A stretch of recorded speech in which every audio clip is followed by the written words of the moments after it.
Hello, hello, hello. I know it has been a long time since you have seen my face and heard an update from me. Um, as you can see, my background, I'm in the bed currently.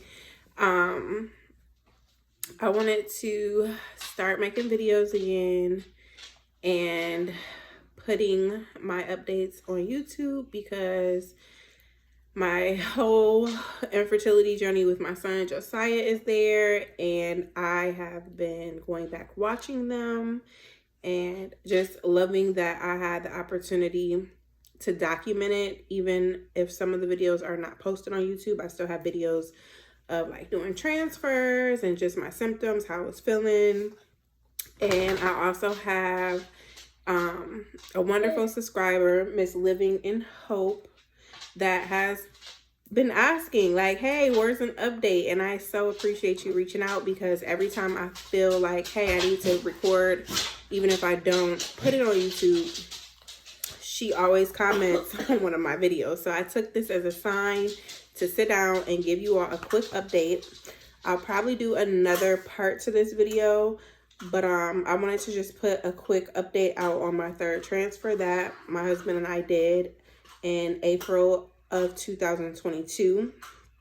It was the end of April, and it was our third transfer, like I stated, because as you know, the first one resulted in my son Josiah, who is about to be 5 on June 4th, and the second one was not successful. Both of those transfers were PGS tested. They were the same grade.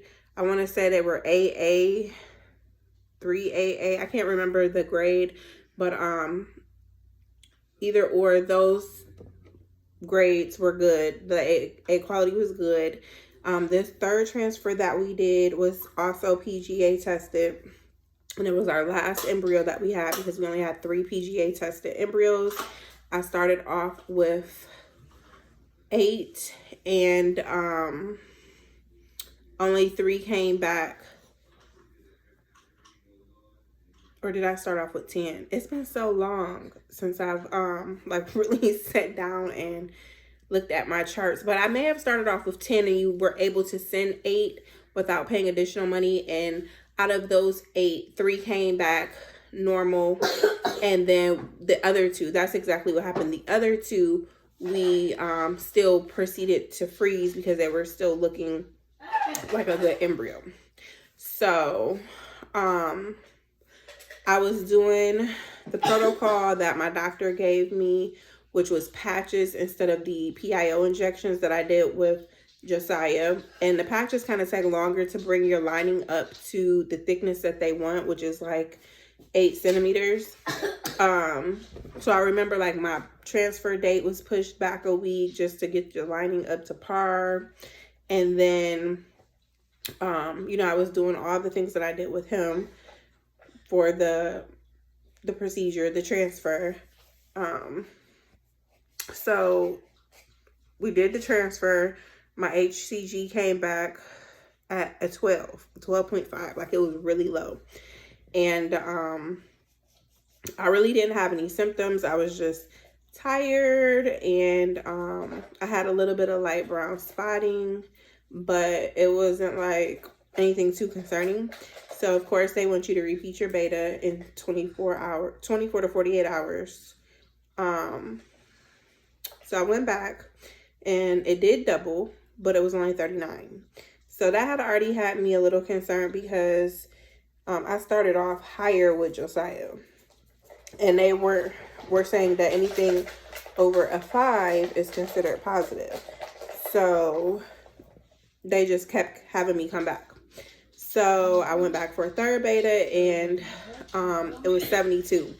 So that's when things started to get concerning, because I can't remember exactly like how long in between those betas, but I remember it being longer than 48 hours for one of the blood draws.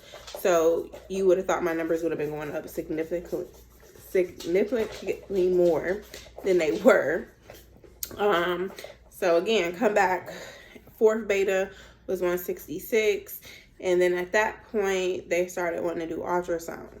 So when I went in for my first ultrasound, she didn't see anything, but of course it's still early, and they were trying to, you know, basically just see if they could see anything, which they couldn't.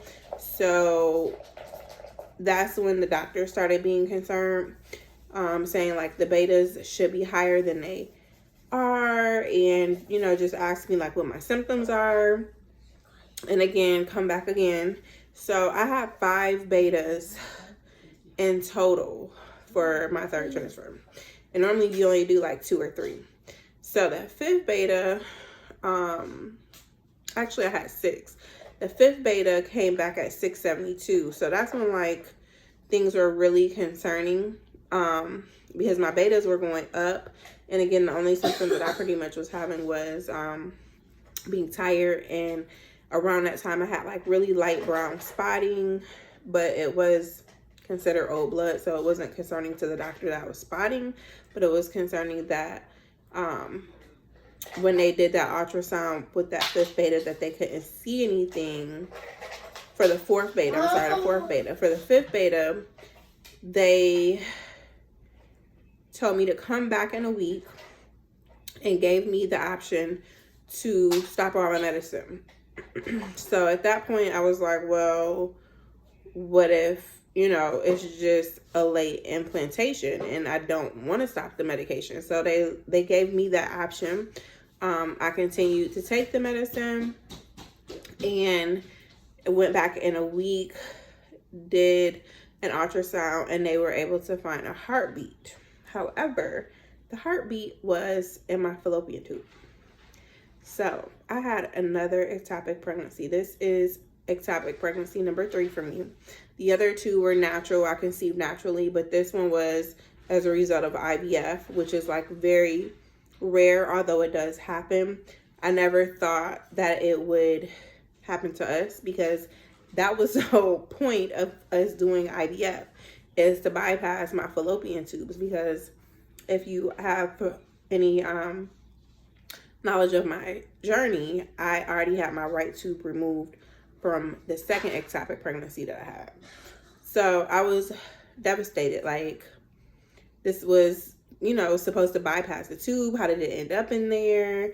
And of course, the doctor is like, this could happen, and throwing out stats. And, you know, that's one of the risks. You can still have an ectopic pregnancy with IVF. So they did blood work. My numbers were at 9,000 at that point. He was shocked because I was only like 7 weeks, about 7 weeks at that point. So my HCG levels had shot up, and like I said, it was a heartbeat. So they took the tube, because at that point, you know, it was no point in keeping it. So I had the surgery, and he told me to take a couple of months off, a couple cycles, and then I can come back and do, you know, additional transfers, or what my next options would be. And at that point, I only had 2 embryos left. So I'll make another part to this video talking about my 4th transfer, excuse me, and everything that goes along with that. I just wanted to put that update out there and just let everyone know that I'm still here. I have not been really active on YouTube or any of my Instagram platforms in a long time, and occasionally I do pop in and look at the video, but with everything else that I had going on, in addition to my almost 5-year-old, I kind of just stopped following others' journeys. But everyone is always in my thoughts and prayers. I'm never going to forget that heartache of, you know, getting my initial diagnosis of infertility and all the things that I went through to conceive. And I just wanted everyone to know that I am still here, and like I said, still thinking of you all, and I'll make another update soon. Thanks for watching.